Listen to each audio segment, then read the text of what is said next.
सगळ्यात आधी आपण जाऊया प्रतापकडे आणि कोल्हापूरमध्ये काय नेमकं सध्याचं वातावरण पाहूया। प्रताप, कोल्हापूरमध्ये सुद्धा आता काही वेळामध्ये अगदी मतदानाला सुरुवात होणार आहे। काय नेमकं सध्याचं वातावरण दिसतंय, कितपत मतदारांमध्ये उत्सुकता दिसतेय?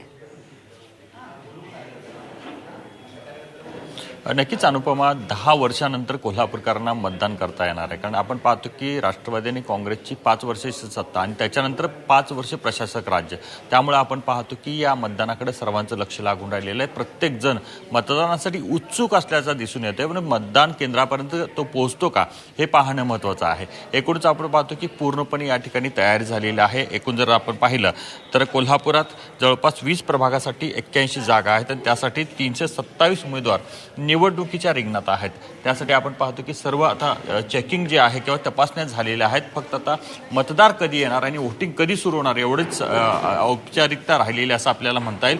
पण एकूणच जर पाहिलं तर कोल्हापुरात अतिशय अटातटीच्या लढती या ठिकाणी होताना दिसतात। कारण आपण पाहिले की काँग्रेसच्या सर्वाधिक उमेदवार निवडणूक रिंगणात आहेत आणि त्या पाठीपाठ भाजपचे उमेदवार निवडणूक रिंगणात आहेत। अतिशय खालच्या पातळीवर जाऊन आरोप प्रत्यारोप करण्यात आलेले आहेत, वैयक्तिक हेवे दावे देखील काढण्यात आलेले आहेत। पण कोल्हापूरकरांना कोल्हापूरचा विकास करायचा आहे, त्या दृष्टीने ते काय करतात हे पाहणं महत्त्वाचं आहे। पण एकूणच आपण पाहतो की सर्वच पक्षांनी ताकद लावलेली आहे, पण मतदार राजा मोठ्या प्रमाणात बाहेर पडून मतदानाची टक्केवारी कशा प्रकारे वाढवतो यावर सगळ्या गोष्टी अवलंबून आहेत। पण एकूणच आपण पाहतो की आपल्या माध्यमातून देखील मतदार राजांनी बाहेर पडावं आणि मतदानाचा अधिकार बजावावा। कारण आपण पाहतो की तब्बल 10 वर्षानंतर कोल्हापूरकरांना हा मतदानाचा अधिकार मिळालेला आहे, त्यामुळे हे मतदार बाहेर पडतील आणि मतदान करतील अशा प्रकारची अपेक्षा आपण ठेवू शकतो।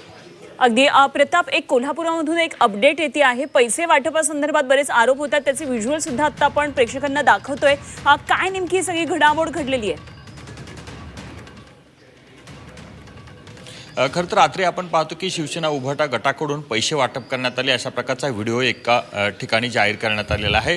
त्याची तपासणी आहे ती मतदान अधिकारी या ठिकाणी करताना दिसतात। पण एकूणच आपण पाहतो की पैसे वाटपाचे आरोप असतील किंवा एकमेकाला धमकवण्याचे आरोप असतील अशा प्रकारच्या गोष्टी रात्रभर सुरू राहिलेल्या आहेत। कारण आपण पाहतो की या ठिकाणी कुठंतरी राजकीय जे पक्ष कार्यकर्ते होते ते मात्र या ठिकाणी रात्रभर सिंगल वैयक्तिक फिरताना दिसत होते, त्यामुळे अशा प्रकारचे आरोप झालेले आहेत। त्याची शहानिशा मतमोजणी अधिकारी असतील त्यांच्याकडून केली जाते। एकूणच आपण पाहतो की अशा प्रकारच्या घटना कोल्हापुरात नव्या नाही आहेत, अनेक प्रभागात अशा प्रकारच्या घटना समोर आलेल्या आहेत। पण त्यातला एक व्हिडिओ जो बाहेर आला त्याच्यामध्ये ठाकरे सेनेकडून पैसे वाटप करण्यात आल्याचा आरोप करण्यात आलेला आहे। ठीक, प्रताप, धन्यवाद दिलेल्या या सगळ्या सविस्तर माहितीसाठी। वेळोवेळी कोल्हापूरमधून अपडेट आपल्याकडून जाणून घेत राहू। तुर्तास धन्यवाद।